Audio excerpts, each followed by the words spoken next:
All right, I'm Lightning 100's Lieutenant Dan. Thanks for tuning in this morning. And I've got a special in-studio guest here.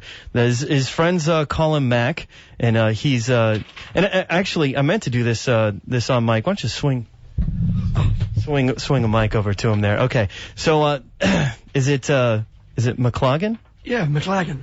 McLagan. Like a dragon. Like a flagon. Like a dragon. So how was the show last night? You are headliner out at Third and Lindsley. We always have fun, Dan.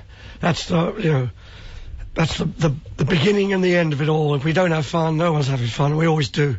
So we had a good time, nice crowd. There was a few friends out there, which was nice, people I don't get to see very often. Other musician friends. And it's a live broadcast, which is cool. That yeah, it's on the FM. And no swearing either. Yeah, well, is that a challenge? Difficult for me, yeah. There are adjectives to be used, but I've kind of worked my way around it. We've got Ian McLagan, who's a band. The Bump Band was playing last night out at Third and Lindsley, and they have a new record coming out, Never Say Never, and you're a bit of a legend, Well, thank you. I don't know whether it doesn't get me any money in the bank necessarily, but it's nice to be regarded highly. And things started out a long time ago. You were not just a member of the Faces, but the Small Faces, and a couple of bands before that. Yeah, Small Faces was my first trip to the steps of the Rock and Roll Hall of Fame. Who still haven't acknowledged us, but that's okay. Well, 45 years ago. Well, tell me what was happening before the Small Faces. Well, I was in a couple of bands. My first band was the Mule Skinners. We were a blues band, and we were fortunate enough to play with Howlin' Wolf and Hubert Sumlin to back them on 3 gigs. We backed Sonny Boy Williamson on a couple, and the great little Walter Jacobs on one as well, because we were right in that position when these old blues guys were coming to England, and they had the pick of the bands, Well, there were so many coming over that eventually the not quite so great bands had that opportunity, and I was really fortunate, to meet your legends is unbelievable, to play with them. I bet, and you've got to do it. You've played on so many records over the years, but played on the Stones and all kinds of great stuff. Well, but I want to talk about your new record here that you got. It's Ian McLagan and the Bump Band, Never Say Never, which is that's probably your mantra. Yeah, it can be taken several ways, but the way I mean it is, I'm a lucky guy. Never say never. If you think you're unlucky, don't give up on it. It could turn around for you. And it's also, it's about my wife too, and I think I'm a very fortunate guy. I spent 33 years with the most wonderful woman, and the fact she was taken from me makes it bitter. But at the same time, I was very fortunate. Some people don't ever get to meet their true love, Well, let's take a listen to the title track. It's the first one off of Ian McLagan and the Bump Band's Never Say Never here on Lightning 100.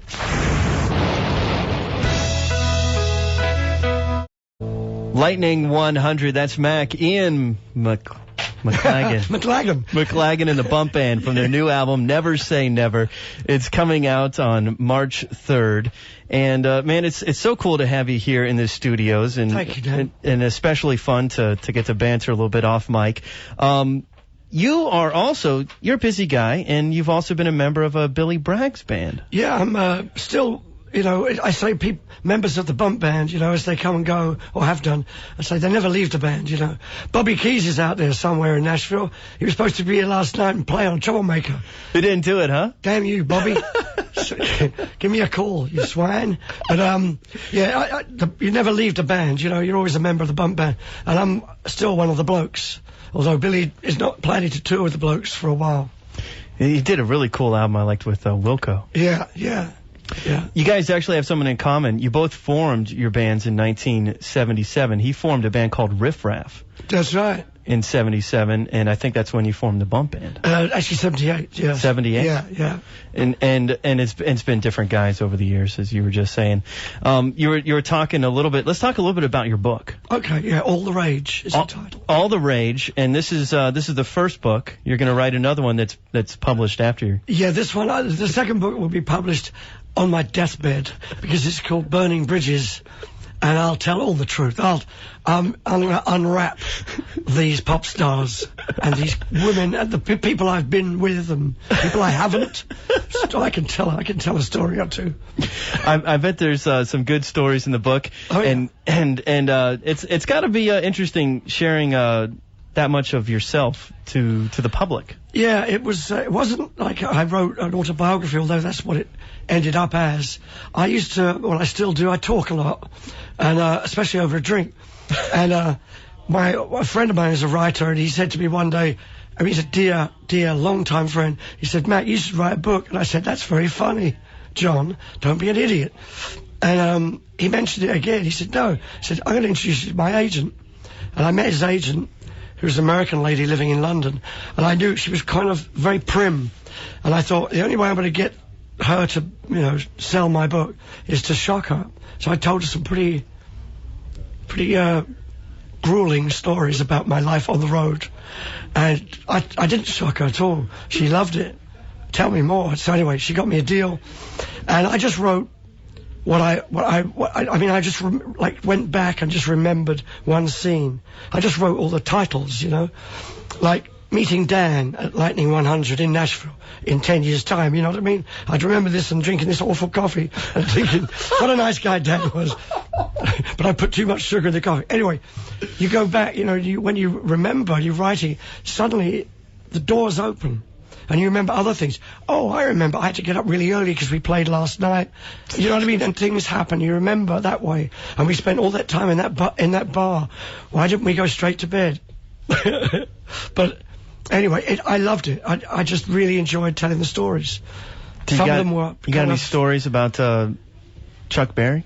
I think I mentioned Chuck because I actually made a record with him in London. Back in 1970 something, but 72. There's stories about it. Oh, okay. Oh, you know more than I do about me. But yeah, there's some stories, good stuff. Stories about Bob Dylan and about the Stones. Can you give us one? Can you give us one that's radio friendly? Pardon? Can you give us one story that's radio friendly? Not really. The thing is, there are some. They're very involved. You have to read the book. There's the punchline. And in fact, if you go to maxpages.com, you can purchase it straight from me and I'll sign it for you. I love your A to Z. Oh, yeah. You got some good stuff there. Donny Hathaway Live, which was where I first heard the great Willie Weeks, y'all. That's right. And we thought, Ronnie Wood and I thought Donny Hathaway was saying, Willie Wheatstraw. We never heard this expression, y'all. Willie Weeks, y'all. So.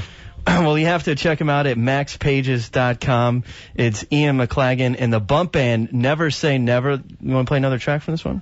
Yeah. Play I Will Follow, would you? I Will Follow. All right, this is I Will Follow on Lightning 100.